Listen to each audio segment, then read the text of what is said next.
1979. Gas cost 86 cents a gallon. Some of the most popular music hits out there. Michael Jackson was actually releasing his very first solo album, kind of making the transition from the Jackson 5 to his own deal. And he released an album entitled Off the Wall. Michael Jackson, 1979. The Bee Gees had a hit called Love You Inside Out. And of course, Gloria Gaynor's I Will Survive was at the top of the chart. Some of the more popular movies in 1979, Superman the movie, Rocky II, let you know how long the Rocky franchise has been around, Every Which Way But Loose, and Alien, the first Alien of that franchise came out. Some of the more popular TV shows, Three's Company, remember that? Dallas, which is now called The Bachelor. I'm just kidding. The Jeffersons, who were moving on up, and the Dukes of Hazzard, just some good old boys, never meaning no harm. Some of the more popular, innovative things of 1979, the Dust Buster. How many of you still own a Dust Buster? My dad's obsessed with the Dust Buster. One crumb falls in our home during Christmas. I did not get that gene, but my older brother, Dale, did get the gene. Dustbuster Dale. Some of the other inventions, the Sony Walkman came out in 1979. Of course, you had to pop a cassette tape in it. Video games included the brand new Intellivision. Did anyone own the Intellivision? It was basically like playing with a remote control. Video games. And the TV station Nickelodeon made its debut, along with a first time an all sports network called ESPN. What a heavenly, divine year. My wife has said more than one time, how many times can you watch SportsCenter in a row? They just said the same thing the last hour. ESPN made its debut. The winners of Major League Sports, Pittsburgh Pirates, won the Major League Baseball championship. Sad to say, the Pittsburgh Steelers won the NFL championship.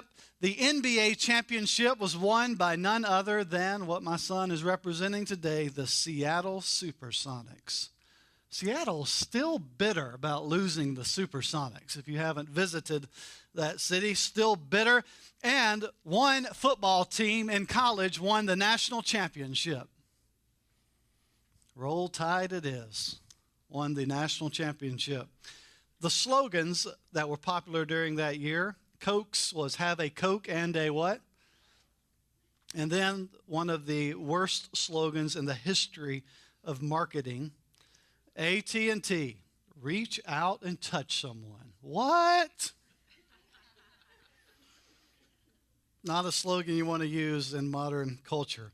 Seems like such a long time ago, 38 years. Today we're going to talk about a man who lay by a pool for 38 years.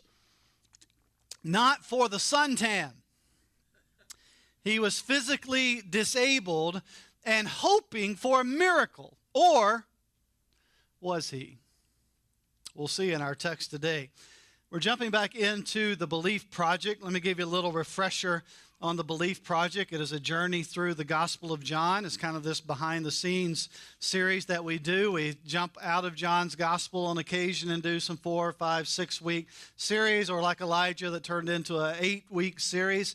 And then we jump back into the Belief Project and trying to make our way through John's Gospel these next couple of years. We've made it through the first 4 chapters. We're a Bible teaching church here at City Church, so we're going to be in John chapter 5 today, if you want to turn there. If not, we'll throw it up on the Sky Bible for you. But John chapter 5 is where we are. Let me remind you of the purpose of John's gospel, which we find. John tells us his purpose in the very end of his book in chapter 20, verse 30. Now Jesus did many other signs. So the Gospel of John is about the signs of Jesus. He did many other signs in the presence of his disciples, which are not written in this book. But these are written, and then he gives us his purpose statement. He gives us his thesis. He tells us why he wrote the story of Jesus. Remember, this is the insider. This is the best friend of Jesus. This is the man that was with Jesus in the good times, the bad, the ups and downs. He walked with Jesus. He talked with Jesus. He spent time with Jesus. He reclined beside Jesus in crucial moments. He was there with Jesus on the cross. And so it's important for us to hear from an insider's perspective the story of Jesus. So why did he write it? But these are written so that you may believe that Jesus is the Christ, the Son of God, and that by believing you may have life in his name. So John says, I have one purpose in writing this story about Jesus. There's one purpose for the insider's perspective on Jesus, and that purpose is to generate belief, to create belief, because it is through belief that you are given life. Belief provides life. And so as we've made our way in the Belief Project, we have witnessed the miracles of Jesus. We have listened in on conversations that Jesus has had with religious people, with a very immoral person in John chapter 4. We've listened in on those conversations. We have watched his interactions with his followers and with the religious people. And then we come to chapter 5. And the reservation and the hesitation regarding Jesus takes a major shift. There's been some reservation so far about Jesus. There's been some hesitation about who Jesus is. But what's about to happen, the shift that is about to take place, is a shift from hesitation and resistance to outright open hostility, opposition and hostility. And this happens in the context of an extremely interesting story that we find in John chapter 5. Let's begin making our way through the text. John chapter 5, we'll start out reading the first 6 verses. After this, there was a feast of the Jews, and Jesus went up to Jerusalem. Now there is in Jerusalem by the sheep gate a pool in Aramaic called Bethesda, which has 5 roofed colonnades, so a 5-roofed pool which people would lay. In these lay a multitude of invalids, blind, lame, and paralyzed. One man was there who had been an invalid for 38 years. When Jesus saw him lying there and knew that he had already been there a long time, he said to him, check this question out, do you want to be healed? Do you want to be healed? So Jesus heads back to Jerusalem for one of the Jewish festivals, and he visits the pool of Bethesda. The word Bethesda actually means an outpouring. It means a place of outpouring. And so Jesus visits this. It's one of several pools that were located around Jerusalem where sick people would gather hoping to be healed. It was kind of like a modern-day spa specializing in miracles, except for the clientele. It was a little different than a modern-day spa. Some translations, if you have a different translation, we read the ESV primarily here, but some translations actually include a little clause here that indicates that there was an angel that stirred the waters. Now, if you go back and kind of trace the history of translations, you know that we believe the Bible's without error in the original manuscripts in which it was written, but as the Bible was translated through centuries of time, sometimes the guys translating it or scribes would put little footnotes in the side as part of the translations. And some people believe that one of these footnotes got included based on a legend that was happening in that time. It's not in the earliest and the very best manuscripts that we have. But most likely there was some type of disturbance that happened in these waters. Most scholars believed it was some type of intermittent springs of water that fed the pool and would boil up. And ancient witnesses would talk about the redness of the water, which in that culture was very medicinal, very therapeutic. And so there's kind of this legend that grew up around these pools that it was kind of a healing sanctuary. And one of those legends was the first person to get in the pool got healed. So that's kind of why you might have that in your Bible and not in some other Bibles. Almost like, have you ever visited the Hot Springs, Arkansas, where they have kind of the springs that you can get in, where it's heated and it's very therapeutic and very medicinal? And when we were living out in the West in Las Vegas, there was a place you could go hiking, and there was all these hot springs that you could go and visit. What I learned quickly on a few of my hikes out to the hot springs is that for some reason, hot springs always attracts naked people. You ever been to a hot springs? Put your clothes on, dude. I know it's hot springs. I know it's all hippie and therapeutic. but you keep clothes on. You have to be naked in the hot springs.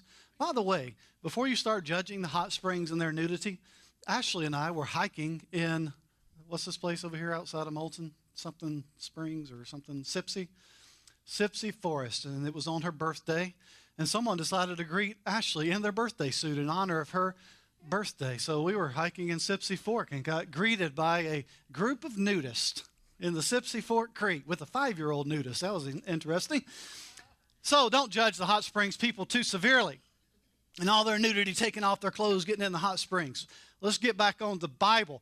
One of the regulars, I've been away for a couple of weeks, so maybe some rabbits come up.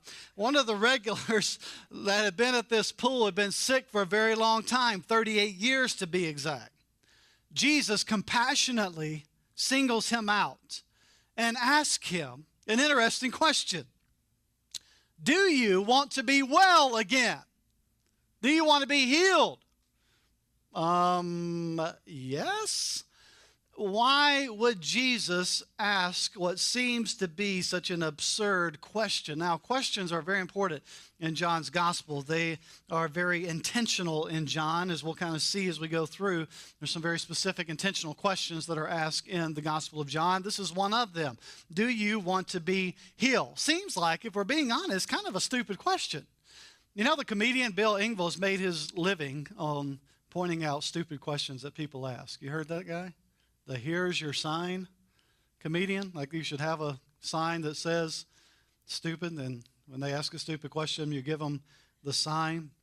Here's a few of his favorites. Truck driver going under a low bridge, gets stuck, traffic backs up for miles.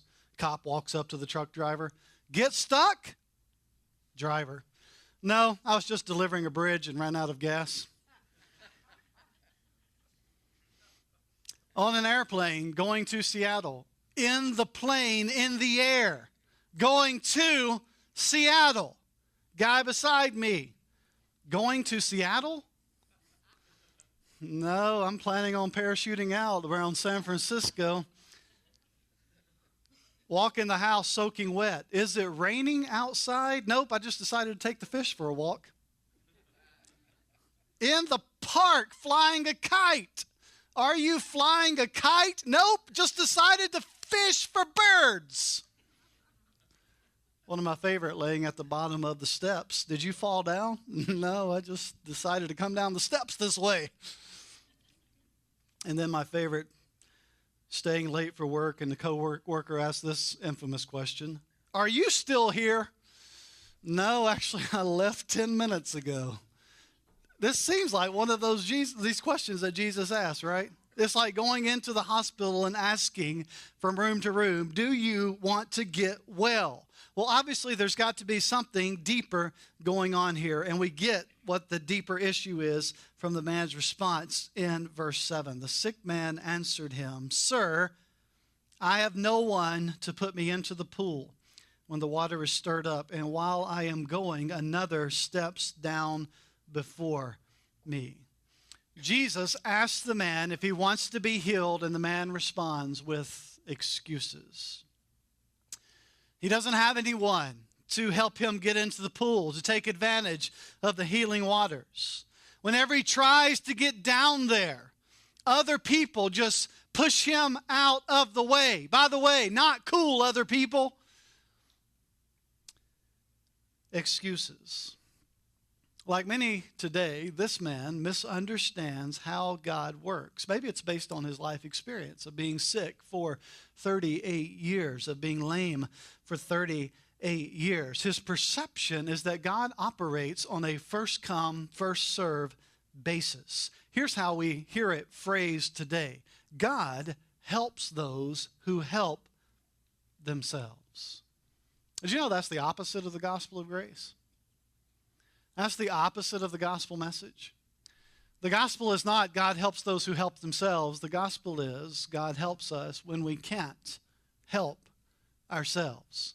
That's why we need Jesus. It's why we need the gospel, because we can't help ourselves when it comes to being made right with God, when it comes to restoration through Jesus Christ. We need Jesus. We need the gospel. And the man here blames the system. He's friendless. I have no one to help me. He's a failure. I can't get to the water. Another one beats me. He's frustrated. I've been doing this for 38 years. His solutions are coming up short. And after 38 years, this man has become resigned to his condition. We almost could say he's become content with his condition. He's accepted his fate. Sometimes, and let me be very gentle how I'll say this. Sometimes it's easier to live in the hurt. Sometimes it's easier to play the blame game. Sometimes it's easier to live with the hurt than to choose healing and to choose restoration and to choose redemption. It can be easier to remain the victim instead of becoming the victor. Sometimes it's easier to remain defeated than to defeat. Now again, I in no way want to minimize hurt. As a pastor, I've walked through hurt, deep and deep abuse and deep pain with a lot of people. I've experienced hurt as a result of my own choices. I have hurt people. So in no way do I minimize pain and minimize hurt and minimize abuse and minimize things that happen to people for many times decades of time. But it can be easier to remain the victim, to become content and resigned to my condition than to seek healing and redemption and restoration. When you become obsessed with your own despair, sometimes it's easier to stay defeated.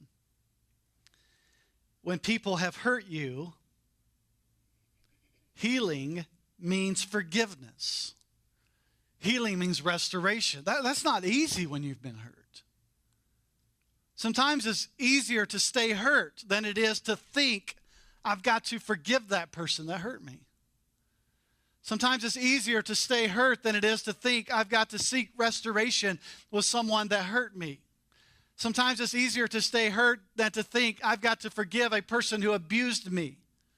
I've got to break a cycle of abuse. I've got to forgive a person that did wrong things to me.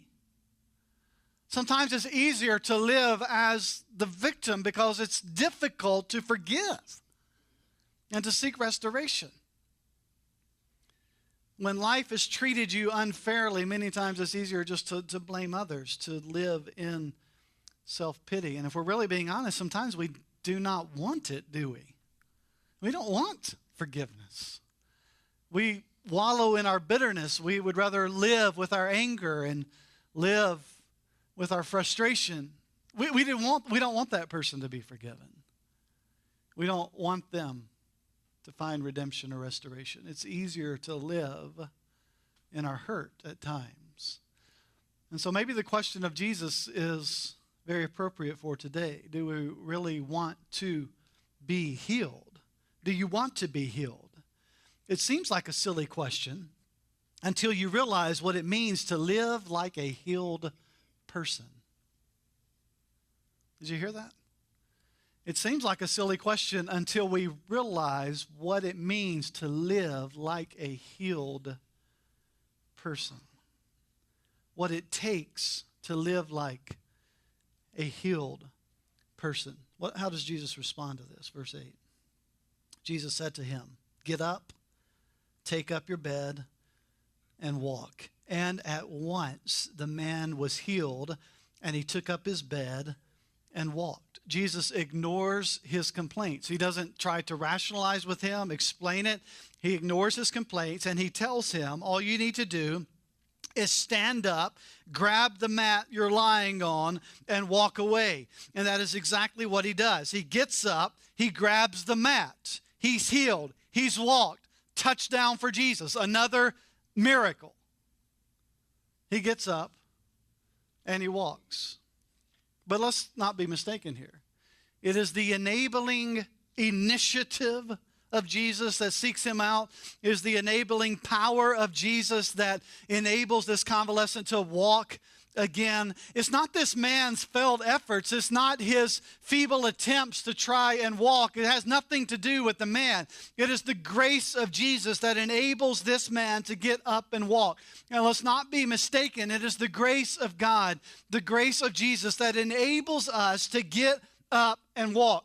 It is the grace of Jesus that enables us to forgive. It is the grace of God that enables us to seek restoration. It is the grace of God that seeks restoration. It's not your own feeble efforts because they're exhausting. You're not going to muster up enough self-determination to forgive someone who has hurt you severely. It's not about what you can do. It is about the grace of Jesus Christ that enables us against the odds at times to heal and forgive and seek restoration and redemption.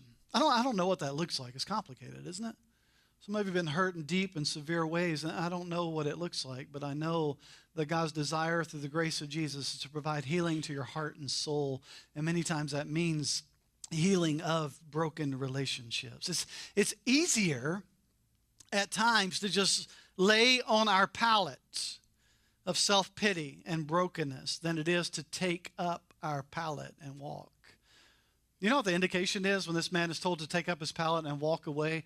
It means that he's not coming back. You understand the significance of that? He's not going back. And the grace of God through Jesus' enabling initiative and power means that there are healing that needs to take place in our lives where we're not going back. We're not resorting to the bitterness and the anger and the intensity. We're not going back. Don't get comfortable with the uncomfortable. It is easier to blame than forgive.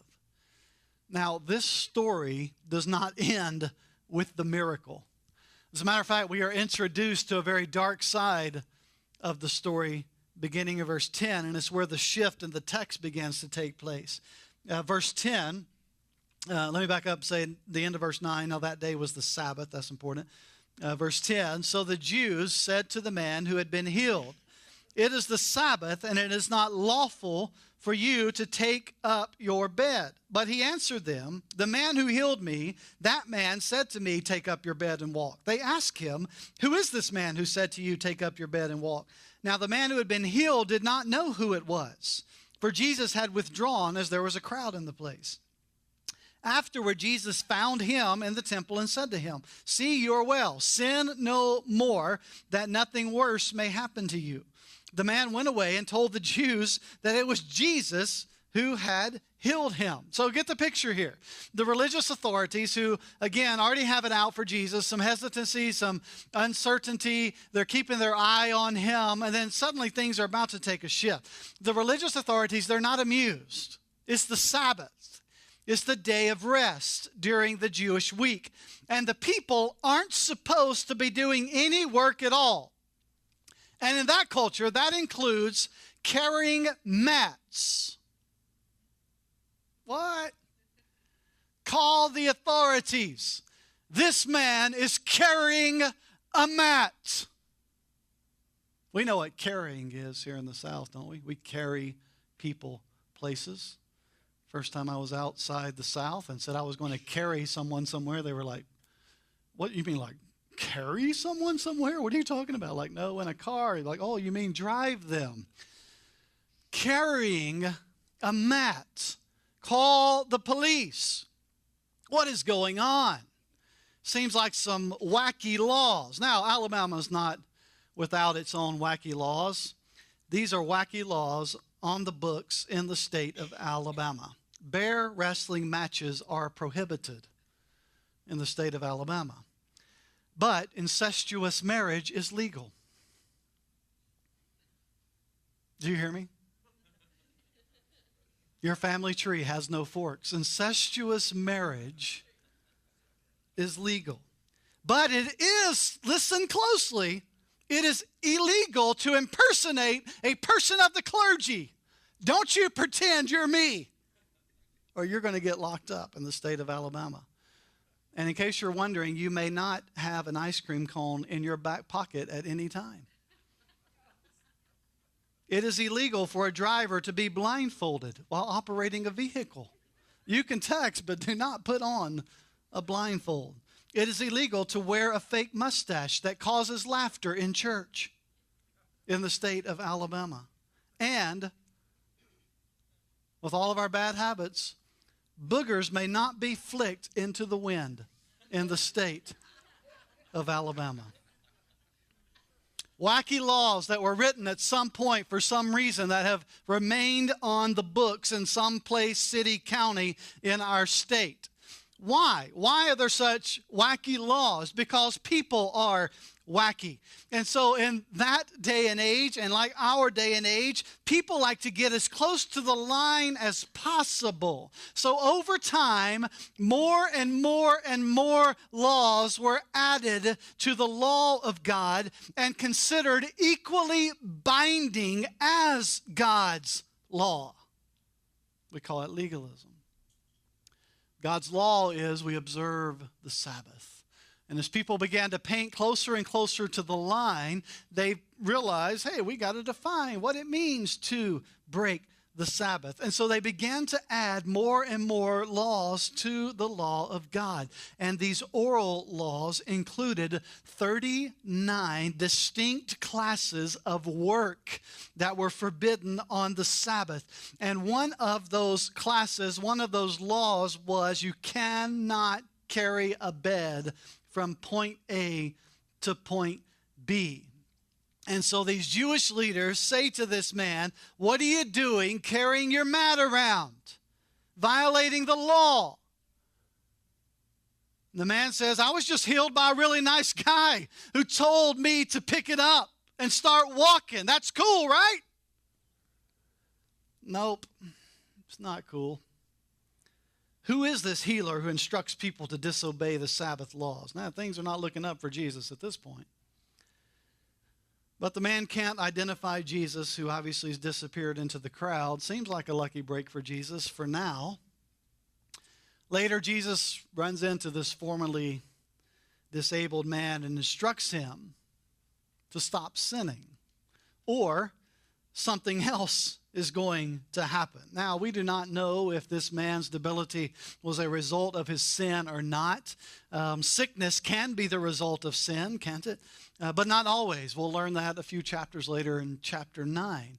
So we're not sure if this man's 38 years of laying by the pool was a result of some type of sin, or if he was just born into a broken world. But Jesus warns him, like, stop sinning. Either way, Jesus calls this man to repentance. Stop sinning. He calls him to repent and believe. But get this, there is no evidence in the text that the man turns to Jesus. There's not even a simple thank you. It's been a long 38 years. Appreciate it. There's nothing. His blaming, his self-centeredness, his self-preservation life pattern continues after his healing. He rats out Jesus to the religious authorities, who we will see next week begin to verbally assault Jesus, asking why he thinks it's okay to be doing crazy work like healing on the Sabbath. That's where we'll pick up next week. A couple of observations before we end today. Jesus has compassion on the suffering. Jesus has compassion for the suffering. Throughout the ministry of Jesus, he concentrates on people in need. Now, let me paint a picture for you. This paraplegic, his life situation pales in comparison to our modern culture. Obviously, being in this type of life situation in modern culture has a lot of distinct disadvantages. But think about being a paraplegic in a first century context. Don't miss the depth of this. This man depended on people to move him from place to place unless he crawled. His income was begging. Begging or the charity of family or friends. Probably because he was a paraplegic, there was a lack of bladder control, bowel control, extreme hygiene problems. His hands would have been rough and torn and calloused as he made his way through the streets, crawling, trying to get where he needed to go.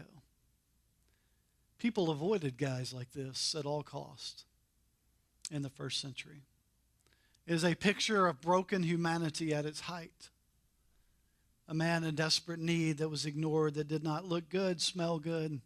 It's not someone you would invite to dinner. And yet Jesus hand selects this man for healing that day. The one whose suffering and isolation are beyond comparison or measure. And don't miss that this is a common theme in the ministry of Jesus. He loves the unlovely. He loves the unlovable. He spends time with the isolated. He shows compassion to the hurting and the helpless. When I was preparing this message a few weeks ago, the question that haunted my mind was, where does the church go today? Like, we are the representatives of Jesus. We're his hands and feet. Our theme at City Church is that we are here to continue what Jesus began, that we represent Jesus on earth. Where does the church go today? Where do we find ourselves? Where are we seeking out ministry? Where are we going to find hurting and helpless people? This week, we had the opportunity to walk the streets of two really big cities, Seattle, Washington, and Vancouver, British Columbia, Canada.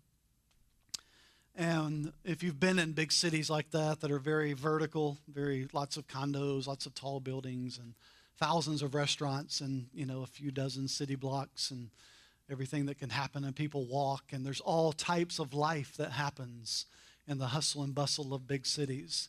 And anytime you're in a city like that, the amount of brokenness becomes very evident and very clear as we walk the streets, particularly in Vancouver, which has different laws than the United States. We came across a lot of hurting people, a lot of people with their hand out, a lot of people that were dirty. We saw a guy shooting up heroin on the streets. We saw more people smoking weed than I can count because it's legal there. We saw people obviously involved in prostitution and homelessness and drug abuse and just out of their minds because of their addiction.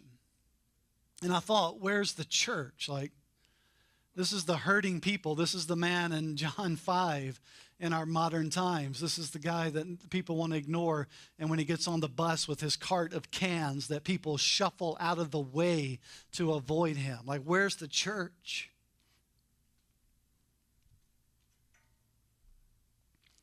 Man, it's easy to sit in our suburbs, isn't it? It's easy to build our white suburban churches where everyone's clean and looks like us and smells like us and has an income like we do and enjoys the same things that we do, and yet we see Jesus in the most desperate places on earth, dealing with people who lived on the streets, the homeless, the hurting, the addicts, showing compassion to the suffering. Wherever there was pain, wherever there was suffering, wherever there was abuse, Jesus was there. Now, I understand that looks different in every life context. There's those of you here today that are dealing with deep pain and suffering, and you're facing abuse like those many of us can't imagine, whether it's physical or emotional or spiritual. And here's what I want you to hear today. Jesus cares for you. He cares for your suffering. He understands. He loves you. He feels affection and compassion for you. His grace is sufficient for you. Some of you have gone through abuse and hurt that's beyond what I can understand, what I've experienced, and you've lived with it for decades, some of you.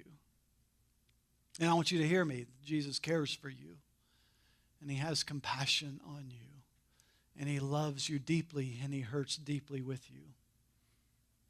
We serve a Savior who is a suffering Savior that understands suffering, that understands hurt, who is compassionate, and he spent his ministry on earth going to the people that needed compassion the most. He has compassion for you. The other thing that I want to leave us with is really a challenge for us. The challenge for us is to choose belief over blame. Choose belief over blame. It's the heart of John's gospel. It's the heart of the Belief Project. These things I have written to you. The story of Jesus, John says, from an insider's perspective, is to generate belief. Because when you believe in Jesus and who he is, it redefines you. Because there is life in Jesus. John's gospel is a call to believe in Jesus. And as Jesus extends compassion to us, our response is to be one of belief in who Jesus is, which offers and provides life, and not just any life, but eternal life. Believe in Jesus. Choose belief. Believe that Jesus can heal the most dire circumstances. Believe that Jesus can intervene. Believe that Jesus can enable forgiveness when it doesn't seem possible. Believe that Jesus can restore broken, tattered relationships. Believe that Jesus can heal that marriage. Believe that Jesus can heal your wounded soul. Believe. Choose to believe in a God who offers compassion. Choosing blame over belief, hurt over healing is easier. Listen to me. It's easier at times. It's easier to blame. It's easier to hurt. Choose belief over blame. Choose healing over hurt. It's complicated, isn't it? It's less complicated just to hurt. It's less complicated just to blame. It's less complicated just to point the finger. But it doesn't lead to life.